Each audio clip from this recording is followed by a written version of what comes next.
Yeah, I'll turn on your stream in a minute.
Ah!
This is Snake. I've made it to the sneaking point. You're right on time, Snake. Yeah, for being dragged out of the sack at 2 in the morning, I did my best. Rise and shine. Don't you love mornings? Colonel, nobody loves being dragged away from their vacation. I'm sorry, but we needed you. Something big is going down. Very big. That's why. All right. So what is this important mission? I'll say it once, and only once. I am not taking out any Metal Gears. Don't worry. And no saving some VIP or old man. It's nothing like that. If it's like a hot damsel in distress, I'll think about it.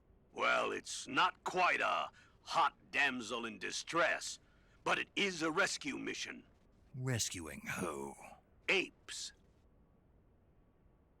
What? Monkeys. But not just any monkeys. Well, you said monkeys? Just listen. Your mission is to infiltrate the jungle and capture all of the monkeys. Again. You said monkeys? Yes, monkeys. This isn't really my thing. If you want your monkeys, you better ask Spike or Jimmy. Unfortunately, they weren't available. What about me? I was on vacation. Snake, we need you. If you don't do this, who will? It's not like someone else couldn't handle a stealth mission. Don't say that. This is the genre we turned over every leaf in. Why don't you make Sam or Gabe do the job? Snake. Isn't this just some monkey catching action? Snake, I'm asking you. It's a request from the professor himself. The professor? Natalie's grandfather? That's the one. The one who came up with the monkey helmet? Well, that was the professor's classmate. His classmate? From high school.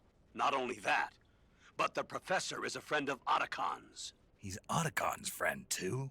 It's because of the professor that Otacon has been able to come up with some of his inventions. All right. What are the details? So you'll do it. Great.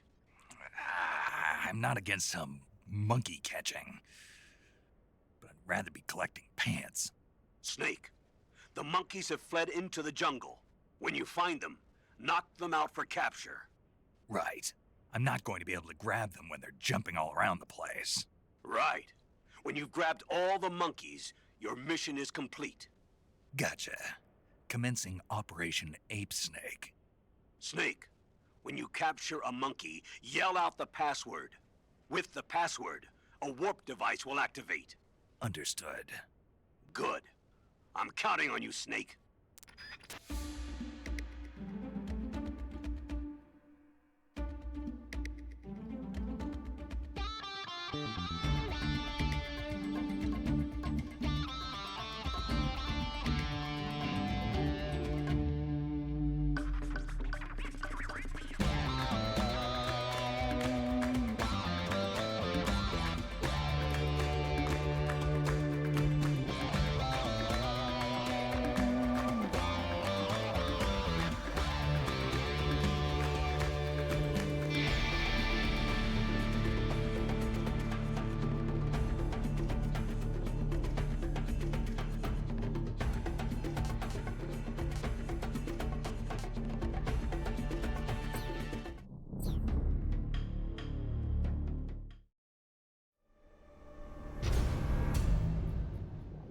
Yeah, what is all that?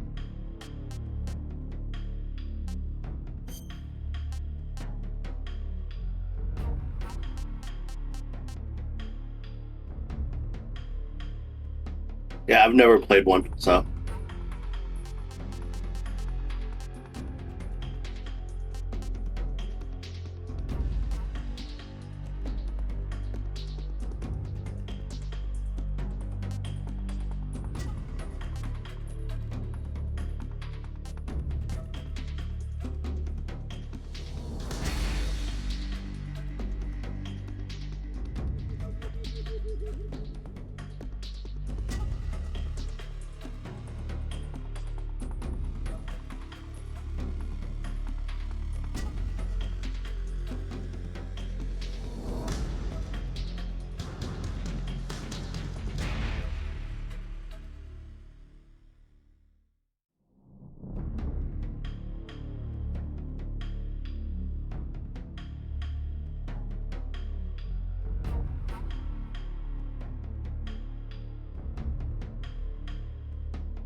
So probably to make it easier.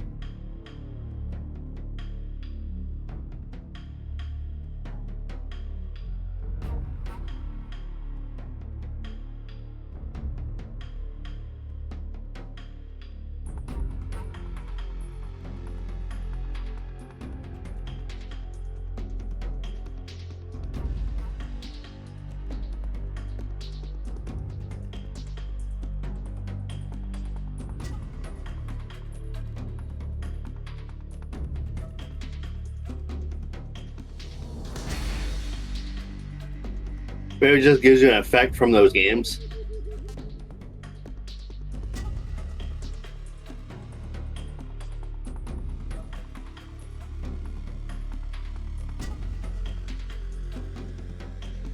Yeah, I think they're just like things from those games that they put in the game.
After the end of World War II, the world was split into two, East and West.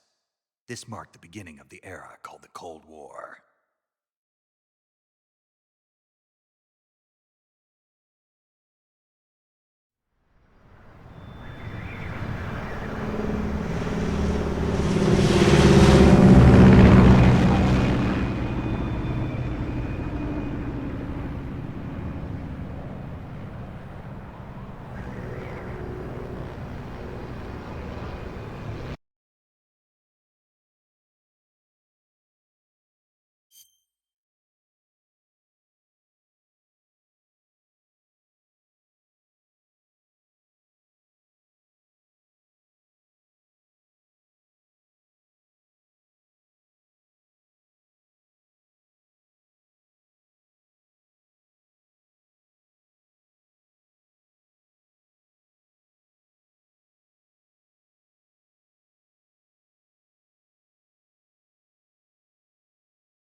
After the end of World War II, the world was split into two, East and West.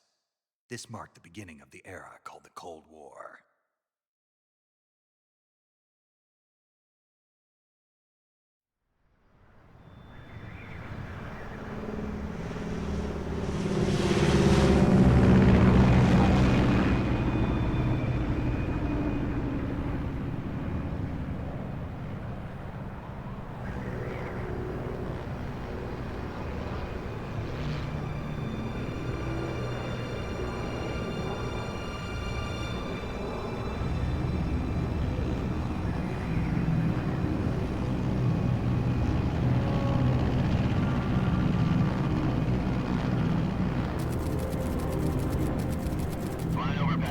Altitude 30,000 feet.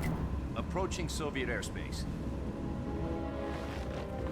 20 minutes to drop off. Commencing internal depressurization. Equipment check. Arm main parachute.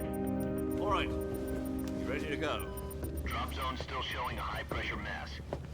Cav okay. Good. We've got high visibility.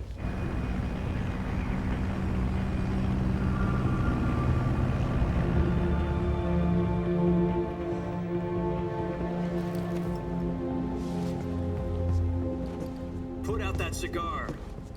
Connecting oxygen hose to interior connector. Put on your mask.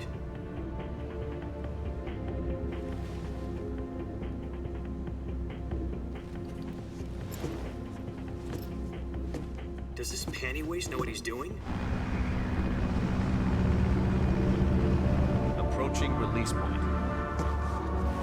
10 minutes to drop off. Hey, are you deaf? He said put out the cigar and put on your mask.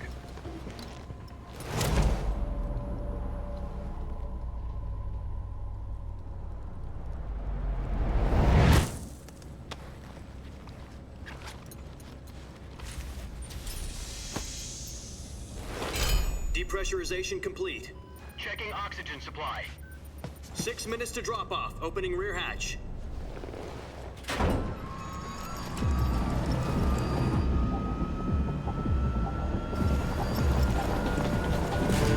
Sunrise.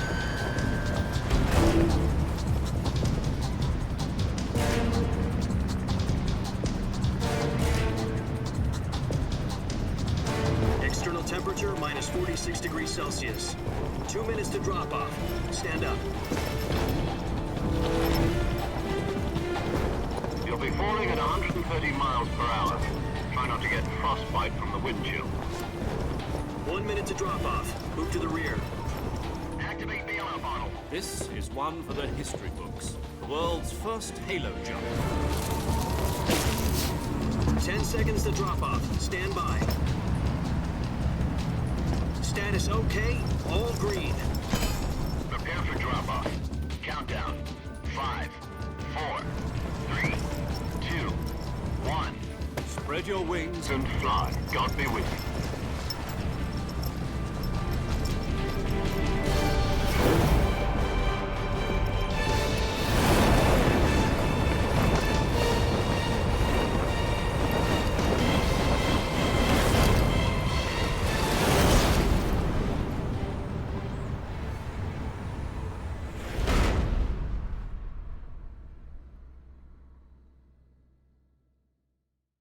Jack, I've got some important news.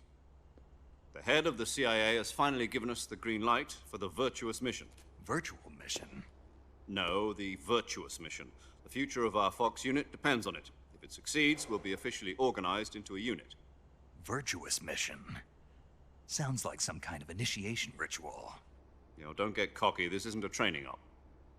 Right. So what exactly is this wonderful mission? Well, about 2 years ago, a certain Soviet scientist requested asylum in the West through one of our moles. His name is Nikolai Stepanovich Sokolov. He's head of the OKB-754 Design Bureau, one of the Soviets' top-secret weapon research facilities, and the East's foremost expert on weapons development. Sokolov? Isn't he that famous rocket scientist? The very same. On April the 12th, 1961, the Soviets achieved the first manned spaceflight in history. The Earth was blue, but there was no God. Well spoken. The rocket that carried Yuri Gagarin into orbit was the A-1, known as the Vostok rocket. Sokolov is said to be the man most responsible for the multi-engine cluster used in that rocket. After Gagarin's flight, Sokolov left rocket development to become the head of the newly established Design Bureau. From a lowly technician to head of a design bureau, that's quite a success story, so why'd he want to defect? It seems he'd become afraid of his own creations. Afraid? Call it a crisis of conscience. And for that, he left his country and his family behind and went over the fence? Not exactly. One of his conditions was that his family was also to be taken safely to the west. We used a mole to get the family out first, and succeeded in sneaking Sokolov over the Berlin Wall shortly afterwards. I was the one who conducted the operation. The security on the eastern side was still full of holes back then. Then what? We got Sokolov over in one piece, but the whole ordeal had left him exhausted, and we checked him into a hospital in West Berlin. It took him 2 weeks and more than 600 miles to get from the research facility in the Soviet Union to Berlin. He was in no condition to say anything coherent. And it was only a week later that we had something much bigger on our hands. The Cuban Missile Crisis. October the 16th, 1962, President Kennedy received word that the Soviets were in the process of deploying intermediate-range ballistic missiles in Cuba. The President demanded that the Soviets dismantle and remove the missiles. At the same time, he announced a naval blockade to prevent further missile shipments from reaching Cuba. But the Soviets didn't back down, instead placing their armed forces on secondary alert. Soviet transport ships carrying missiles continued on course towards Cuba. US and Soviet forces went on alert for an all-out nuclear war. Frantic negotiations were conducted through the UN's Emergency Security Council and unofficial channels to end the hair-trigger standoff. Finally, on October the 28th, the Soviet Union agreed to remove its missiles from Cuba, and so the world avoided a nuclear holocaust. But in order to get the Soviets to pull their missiles out, we had to make a deal. You mean the one where the US agreed to remove its IRBMs from Turkey? No. The Jupiter IRBMs deployed in Turkey were obsolete, and we were going to get rid of them anyway. They had no strategic value whatsoever to either the US or the Russians. The Turkey deal was a ruse, a cover story that was fed to the other intelligence agencies around the world. So what did the Russians really want? Sokolov. They wanted us to return Sokolov. You mean the Soviets pulled out of Cuba just to get their hands on Sokolov? That's right. What the hell was he working on? At the time, we had no idea. We were running out of time. It was either give up Sokolov or risk full-scale nuclear war. In the end, we had no choice. President Kennedy gave in to Khrushchev's demand. The next day, I got Sokolov out of the hospital, handing him over to agents on the eastern side. Sokolov kept on screaming, "Save me," until he disappeared from my sight. Then, a month ago, we received some new information from one of our moles. About Sokolov? Yes. He was taken back to the research facility and forced to continue working on the weapon in question under KGB supervision. What's more, it's on the verge of completion. So what kind of weapon is it? Something to do with space rockets? No, missiles. Same technology.